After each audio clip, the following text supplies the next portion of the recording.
घाटी इस समय भयंकर सूखे से जूझ रही है। कश्मीर जो कि जाना जाता था अपने पानी के स्रोत के लिए, ग्लेशियर्स के लिए और नदी नालों के लिए, आज पानी के लिए तरस रहा है। हालत यह है कि जहां मैं खड़ा हूं अभी, ये जेहलम का वो हिस्सा था जो कभी सूखता नहीं था।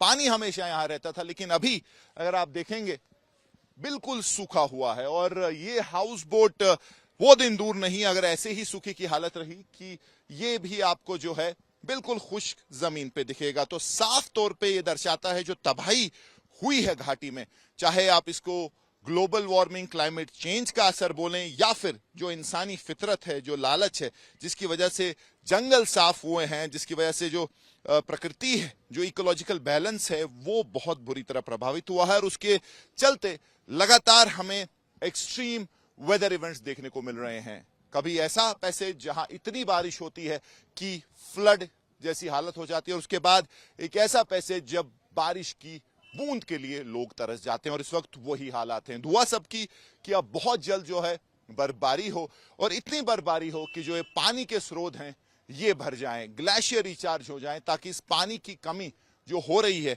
और जिससे न सिर्फ लोग बल्कि अलग अलग जो डिपार्टमेंट है सरकार के जूझ रहे हैं। क्योंकि हालत यह है कि जो पानी के स्रोत पुराने सदियों वाले, उनसे जो पानी आ रहा है उसकी भी रेशनिंग जो है सरकारी महकमों को करनी पड़ रही है कि कहां कितना पानी छोड़ना है, इतना पानी हो कि बेसिक इरिगेशन की जो जरूरतें हैं पूरी हो। उसके साथ साथ अगर आप मरीन लाइफ की बात करें, जैसे पानी में मछलियां और बाकी जिंदगी है, उनको भी बचाया जा सके। तो ये हालात हैं उस कश्मीर के जो पानी की कमी जो हिस्टोरिकली यहां कभी नहीं होती थी, लेकिन आज पानी की कमी हो रही है। और जिसमें मैंने कहा, सब दुआ कर रहे हैं कि अब बर्फबारी हो, और इतनी बर्फबारी हो कि पानी जो है बेसिक जो नदी नाले हैं भर जाएं, ताकि अभी के लिए पानी की कमी दूर हो और आगे के लिए ग्लेशियर रिचार्ज हो, बर्फबारी हो, ताकि गर्मियों में भी जो है ऐसी हालत ना हो। तो साफ तौर पे सरकार, जो एनवायरमेंटलिस्ट हैं, एक्सपर्ट्स हैं, उनको देखना पड़ेगा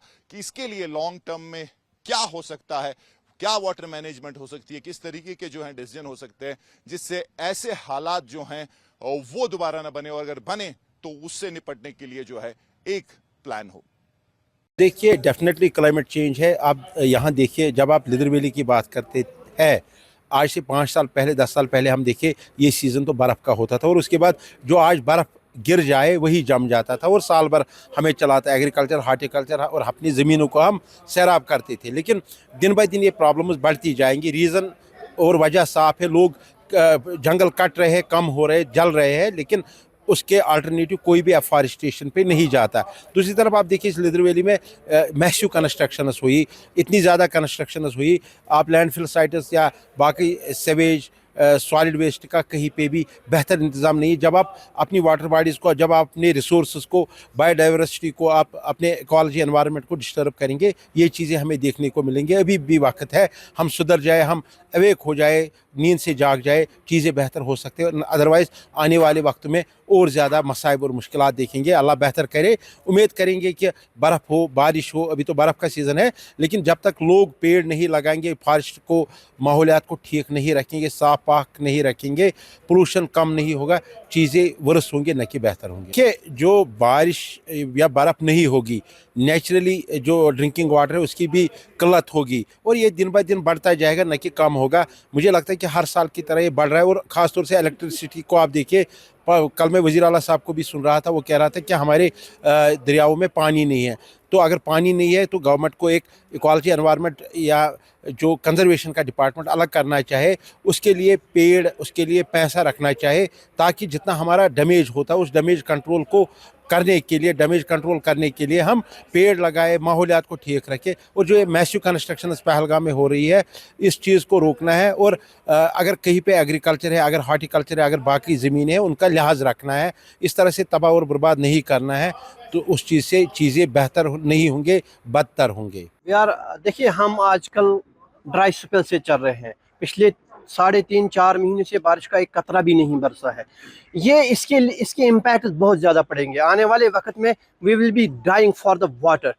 ऑलरेडी जो लेवल है दरियाओं की, यहाँ की पानी की लेवल है बहुत रिट्रीट हो गई है। मुझे लगता है 30 to 40% ही पानी बचा है आजकल दरियाओं में। इससे क्या होगा, ये डबल एजेड स्वर्ड है। इससे तो एक तो एक्वेटिक लाइफ तो खत्म हो ही गई। We used to have bunches of fish in our natural ecosystems. Rivers है हमारे, स्प्रिंग्स है हमारे। जब हम जाते थे 10 साल पहले ही हम जाते थे नदियों पे, और वहाँ इतनी मछलियाँ आती थी वो दाना खाने के लिए। आजकल मछली दिखती ही नहीं है। जैसे कि मैं कुछ मछलियों का नाम दूंगा। शाइजोथेरैकस कश्मीरी से हमारी एक इंडिजिनस फिश है, वो आजकल कश्मीर के वाटर्स में दिखती नहीं है। वाटर लेवल कम हो गई है, उसमें ऑक्सीजन कैरिंग कैपेसिटी कम हो गई है। This proves detrimental for the fish life. इतना ही नहीं, जो हमारा ट्राउट है साल्मो सलार, उसकी भी बहुत आज गवर्नमेंट कोशिश कर रही है रिवायर करने के लिए, लेकिन जब पानी ही नहीं बचेगा उनके लिए because of the dry spell, तो उनकी भी मुझे लगता है बहुत तादाद कम हो गई है, ना होने के बराबर है। ये ड्राई स्पेल अगर कंटिन्यू हो गई तो इलेक्ट्रिसिटी का देखिए आफाल। मैं कल एक बात कर रहा था अपने कलीग के साथ, उसने बोला आजकल को इलेक्ट्रिसिटी की जनरेशन हो रही है वो भी इफेक्ट हो रही है, क्योंकि दरियाओं का पानी दिन ब दिन कम हो रहा है। हमारे पास जो कश्मीर डिवीजन या स्पेशली J&K स्टेट में जो इलेक्ट्रिसिटी आती है वो हाइड्रो पावर प्लांट से आती है। हाइड्रो पावर प्लांट ऐसे होते हैं जो पानी पे चलते हैं, पानी से टरबाइन चलता है। जब पानी की वॉल्यूम ही कम हो जाएगा, पानी की मकदार ही दरियाओं में कम हो जाएगा, तो इलेक्ट्रिसिटी का भी और इन विंटर के आयामों में जब इलेक्ट्रिसिटी की ज़्यादा ज़रूरत होती है, बारिशें ना होने की वजह से उस पर भी इफेक्ट पड़ता है। क्या वजूहत है सर? ये वजूहत है, we are responsible for own actions.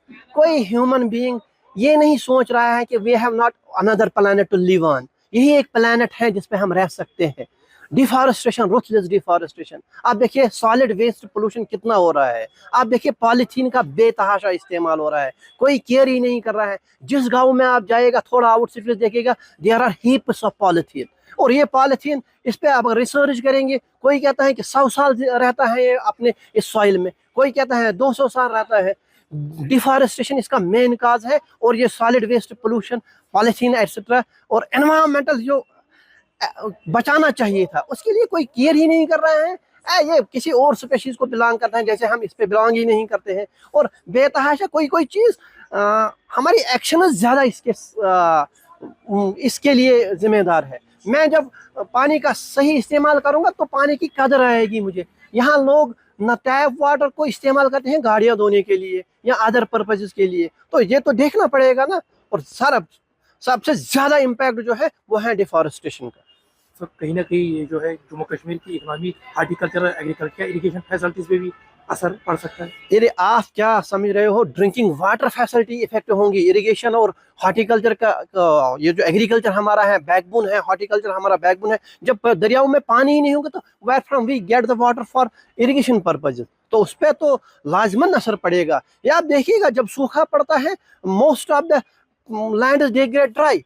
आप जून में देखिएगा बहुत सारे इलाकों में उन्होंने शाली ही नहीं उगाई, फिर उन्होंने जो दालें शालें उगाई शाली वाली ज़मीन में, जिसमें वो पैडी ग्रो करते थे। उसमें जब पानी ही नहीं अवेलेबल था टाइम पे, तो they went for that moong dal and other policies etcetera. इस पे तो एग्रीकल्चर का डायरेक्ट इम्पैक्ट रहेगा इस पर, क्योंकि एग्रीकल्चर हमारी बैकबोन है, वो सबसे ज़्यादा सफ़र हो जाएगा। एग्रीकल्चर और हॉर्टिकल्चर हमारे जो बैकबोन है हमारी इंडस्ट्री के। कहीं ना कहीं अब यहाँ पर हुकूमत भी बनी, क्या गवर्नमेंट को चाहिए कि इस पे पॉलिसीज बनाई जाए, एनवायरनमेंट पे खास ध्यान दिया जाए? देखिए गवर्नमेंट को भी अपना रोल अदा करना है। हम एकेडमिशियन, जैसे मैं प्रोफेसर हूँ डिग्री कॉलेज अनंतनाग में, हमको भी अपना रोल अदा करना है। और मैं ये कहूँगा कि change starts from within. हर कोई बात कर रहा है कि आई विल चेंज, सोसाइटी को चेंज होना चाहिए, तो लेकिन कोई अपने आप को चेंज करने की कोशिश नहीं कर रहा है। कोई अपने आप को तब्दील करने की कोशिश ही नहीं कर रहा है। मैं फिर से कहूँगा कि change starts from with in. जब तक मैं अपने एनवायरनमेंट के लिए केयर नहीं करूँगा तो दूसरा कहाँ करेगा। तो हर कोशिश करनी है। गवर्नमेंट को अपनी लेवल पे करनी है, इंडिविजुअल्स को अपनी लेवल पे करनी है, ऑर्गेनाइजेशंस को अपनी लेवल पे करनी है, एजुकेशन इंस्टीट्यूशन को अपनी लेवल पे करनी है। दो तरीके होते हैं लोगों को अवेयर करने के लिए। एक तो होता है फॉर्मल एजुकेशन जो कॉलेजों में, यूनिवर्सिटियों में या स्कूलों में दी जाती है। दूसरी होती है इनफॉर्मल एजुकेशन। और मैं यहाँ कहना चाहूँगा, इसमें आप लोगों का जो मीडिया के साथ आप लोग जो मैसेज लेते हो किसी से, इसको ज़्यादा से ज़्यादा सर्कुलेट करने की ज़रूरत है। इनको बताना है the last 2 decades were the warmest decade on record।